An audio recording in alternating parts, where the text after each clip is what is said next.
Yeah, that was just kind of a little concept that we put in this week, just kind of trying to capitalize on their aggressiveness in the back end, um, just finding space that they're not at, trying to take advantage of it. Is it a late route, or what did you exactly do there? I mean, yeah, I just ran. I don't know how to explain it. It was really just a pretty much straight up the field route. Nothing crazy. David, this is for either one of you guys. Coach Heupel said y'all have played pretty clean throughout the scrimmages in the first game. The 134 yards and penalties, where did that kind of come? I mean, how much did that surprise you guys, and how uncharacteristic was that?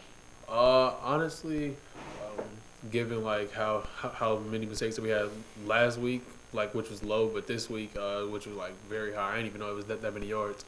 But I mean, it's not like us at all. So we really just gotta lock in, and, just be more focused on the field and just play. Right. That's a drive killer. Whenever you're marching the ball down the field and you get consecutive penalties back to back, or just one penalty really put you behind the chains. It's tough to bounce back from. So that's something we obviously got to clean up. Jake, what was Hendon's demeanor, his poise once he got out there and was playing? It looked like he got more comfortable as the game went on. Yeah, all of our quarterbacks are ready to go, and I truly believe that. Every single week, they're all taking reps in practice, so they know exactly what looks we're going to get, know exactly what players are going to run. So there's 100% confidence in any of them, in all of them. So.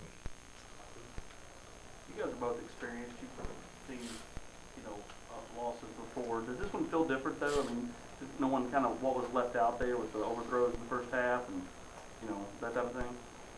I mean, defensively, we left a lot of plays on the field. So, yeah, this one kind of hurt because knowing that, like, if we would have made those plays, then they wouldn't have got this. You know what I'm saying? So it's kind of just going back, fine-tuning, just knowing, just next time we have to make that play. Same thing on the offense. Obviously, it's obvious what plays we left out there.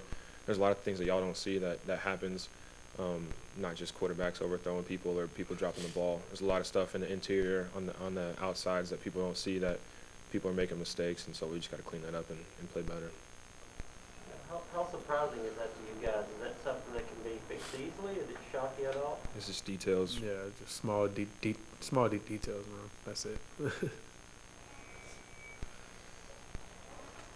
Yeah, Jacob, going back and watching your high school tape, you were really effective running kind of vertical releases, wide pops, stuff like that, and then obviously you scored on one of those tonight. Yeah. But are you being used more in the open field away from the goal line on those vertical releases at all? I mean, yeah, I caught that one today. That was kind of just my little vertical release. Obviously didn't get in the end zone, which is frustrating, but it's just a matter of putting guys in positions to make the plays that they need to. Whether it's me running the vertical, whether it's Princeton running the vertical, whether it's a wide receiver running the vertical, I don't care. I just wanted to catch the ball and score. How would you assess the first two games for you personally? It seems you've had big moments defensively, killing the opposition's momentum last week and today against Pittsburgh.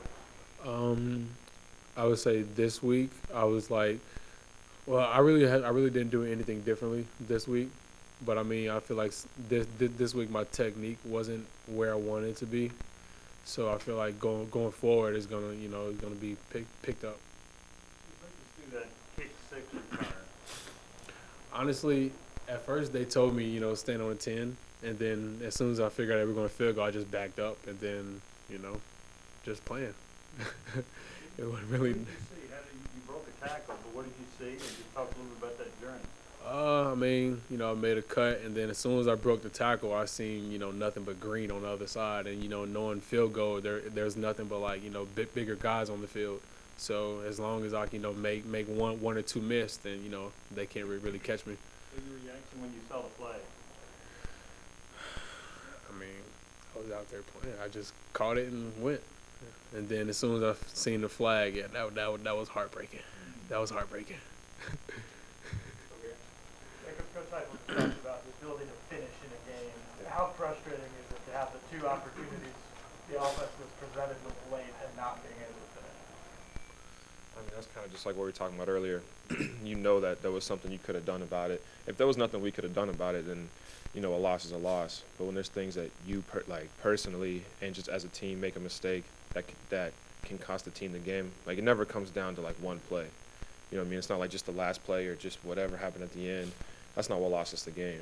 It was everything leading up to the game, and that's Monday through Friday, through Saturday, earlier this morning. Just taking care of business and doing what you need to do so that when those opportunities present themselves, you don't freeze up and you don't panic and you can make that play. I'll take a few more questions for you guys. We'll have two more players out there. So we'll go West, Austin, Ryan, and offense, Timmy. Jacob, I know that these days a lot of times if a guy doesn't play his first couple of 3 years or whatever on campus, they'll transfer somewhere, they'll go. What's it been like for you to kind of stick with the program and earn an opportunity to play? I know that a lot of guys would have left by now at this point. Why did you not do that? Just because this is where I want to be. A lot of people let what they think is the right option, and like whatever it may be, but this is where I want to be personally in my personal life. I've got a lot of friends here, my family's here, I've got great teammates here and a great staff here.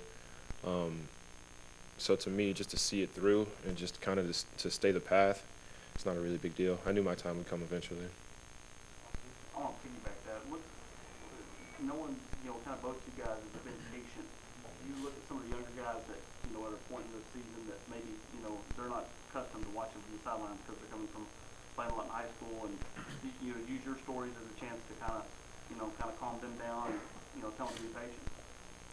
For me, with the DBs, like our young guys really like look up to me because I've been here for a while, so I've seen everything. So they really just ask me like simple things, and then I talk to them, keep them up, and like, cause I told Ruck today like you gotta make a play, and then he runs down on kickoff, kill the guy. So it's so it's just like keeping them up. You know what I'm saying?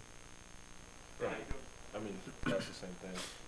Theo is an example of like somebody that just shows great leadership in his room. That's something I'm trying to do as well, and just step up and show them that, the freshman and sophomore, whatever years, and all 3 of my years that I wasn't really playing to whatever, it's just about learning and about growing and about becoming a better player and a better man. So then when your time comes, you're able to perform and be mature about your business. Ryan. Jacob, with some of the success Pitt's pass rush had, just how much did what Hendon could do with his legs kind of change what y'all could do offensively? Oh, yeah. Obviously, it was tremendous to have him be able to move the pocket, scramble when he needed to. You saw some quarterback runs and everything like that, so the ability just to add that extra element to the offense was huge against them. You talked about all the plays that were left on the field, Yeah. but you scored 34 points. So do you see great potential with this offense? 100%. Obviously, Pitt played a great game, had a good plan for us, kept us to 34 points or whatever it was. I don't even remember the score. But the expectation is higher. The expectation will always be higher, and I think that, like I said earlier, when you can do better, it's just not good enough. Thank you, guys. Christian, Charles, and